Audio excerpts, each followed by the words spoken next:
ಕನ್ನಡದ ಹೆಸರಾಂತ ನಿರೂಪಕಿ ಅನುಶ್ರೀ ಬೆಂಗಳೂರಿನಲ್ಲಿ ಸಪ್ತಪದಿ ತುಳಿದಿದ್ದಾರೆ. ಕೊಡಗು ಮೂಲದ ರೋಷನ್ ಅವರ ಕೈ ಹಿಡಿದಿದ್ದಾರೆ. ಮದುವೆಗೆ ಸಿನಿ ಮಂದಿ ಬಂದಿದ್ರು, ಸೆಲೆಬ್ರಿಟೀಸ್ ಬಂದಿದ್ರು. ಬೆಂಗಳೂರಿನ ಕಗ್ಗಲೀಪುರದ ಬಳಿ ನಡೆದಿರುವಂತಹ ಮದುವೆ ಇದು. ಹೊರವಲಯದ ರೆಸಾರ್ಟ್ನಲ್ಲಿ ಅನುಶ್ರೀ ಮದುವೆ ಸಂಭ್ರಮ ಮನೆ ಮಾಡಿತ್ತು. ಆ ಕೆಲ ದೃಶ್ಯಗಳನ್ನು ನೀವು ಗಮನಿಸಬಹುದು. ಈ ಮದುವೆನ ಅಟೆಂಡ್ ಆಗಿರುವಂತ ಸೆಲೆಬ್ರಿಟೀಸ್ ಕೂಡ ಹೇಳ್ತಾ ಇದ್ರು, ಇಬ್ರು ಕೂಡ ತುಂಬಾ ಮುದ್ದಾಗಿ ಕಾಣಿಸ್ತಾ ಇದ್ದಾರೆ ರೋಷನ್ ಹಾಗೆ ಅನುಶ್ರೀ ಅವರು ಅಂತ. ಬಹಳ ಕುತೂಹಲ ಮೂಡಿಸಿರೋದು ತಡವಾಗಿ ಮದುವೆ ಆಗ್ತಾ ಇದ್ದಾರೆ ಅನ್ನೋದಲ್ಲ, ಅವ್ರು ಇರುವಂತ ಪರ್ಸನಾಲಿಟಿಗೆ ಅವ್ರು ಯಾರನ್ನು ಚೂಸ್ ಮಾಡ್ಬೋದು, ಯಾರವರ ಕೈ ಹಿಡಿಬೋದು, ಅವರ ಆಯ್ಕೆ ಹೇಗಿರುತ್ತೆ, ಇದೆಲ್ಲ ಕ್ಯೂರಿಯಾಸಿಟಿ ಇತ್ತು ಕನ್ನಡಿಗರಲ್ಲಿ ನಿಜವಾಗಿಯೂ. ಅದೆಲ್ಲದಕ್ಕೂ ಇವತ್ತಿನ ಮದುವೆ ಒಂದು ತೆರೆ ಎಳೆದಿದೆ. ಬಹಳ ಭಾವುಕರಾಗಿದ್ರು ಕೂಡ ಮದುವೆ ಸಂದರ್ಭ. ಅದನ್ನು ನೀವು ಈ ದೃಶ್ಯದಲ್ಲಿ ಗಮನಿಸಬಹುದು. ತಾಳಿ ಕಟ್ತಾ ಇದ್ದಂತ ಸಂದರ್ಭ.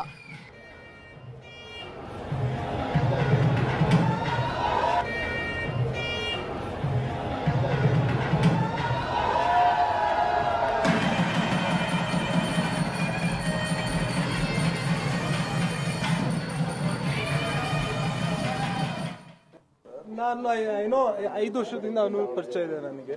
ಸೊ ಲಾಸ್ಟ್ 3 years ಇಂದ ವಿ ಬಿಕೇಮ್ ಕ್ಲೋಸ್. ಪುನೀತ್ ಪರ್ವೆಲ್ಲ ಮಾಡಿದ್ಮೇಲೆ ಕ್ಲೋಸ್ ಆಗಿದ್ದು. So Shree is the reason for us to meet. Sridevi Bhyrappa ನಮ್ಮ childhood friend. So through her I met Anu and she is a very simple girl. So ನನಗೆ ಯಾವತ್ತೂ ಅನ್ಸಿಲ್ಲ she is a celebrity or anything. ಅವರು ನಂತರನೇ ನಾವಿಬ್ರು ಪ್ರೇಮಿಗಳು. ಇನ್ ಮುಂದೆ ಗಂಡ ಹೆಂಡತಿ ಅನ್ನೋದಕ್ಕಿಂತ ಹೆಚ್ಚಾಗಿ ನಾವಿಬ್ರು ಲೈಫ್ ನ ತುಂಬಾ ಸಿಂಪಲ್ ಆಗಿ ನೋಡೋರು.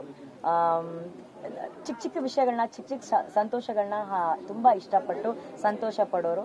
ಅಂಡ್ ಅವ್ರು ನನ್ನ ಬಗ್ಗೆ ಹೇಳ್ತಾ ಇದಾರೆ ಐ ಆಮ್ ವೆರಿ ಕೈಂಡ್ ಅಂತ. ಆಕ್ಚುಲಿ ಅವ್ರು ತುಂಬಾ ಕೈಂಡು. ಅವ್ರಿಗೆ ಒಂದು ಸಹಾಯ ಮನೋಭಾವ ಜಾಸ್ತಿ. ನಂಗೆ ಆ ವಿಷಯ ತುಂಬಾ ಅವ್ರ ಬಗ್ಗೆ ತುಂಬಾ ಇಷ್ಟ ಆಗಿದ್ದು. ಅಮ್ಮ ತುಂಬಾ ಸೆಲೆಬ್ರೇಟ್ ಮಾಡ್ತಾ ಇದ್ರು. ಅಮ್ಮ ಡ್ಯಾನ್ಸ್ ಎಲ್ಲ ಮಾಡಿದಾರೆ ನೆನ್ನೆ. ಅವ್ರು ತುಂಬಾ ಖುಷಿ. ಬಟ್ ಎಲ್ಲಾ ಸೆಲೆಬ್ರೇಷನ್, ಎಲ್ಲಾ ಸಂತೋಷನ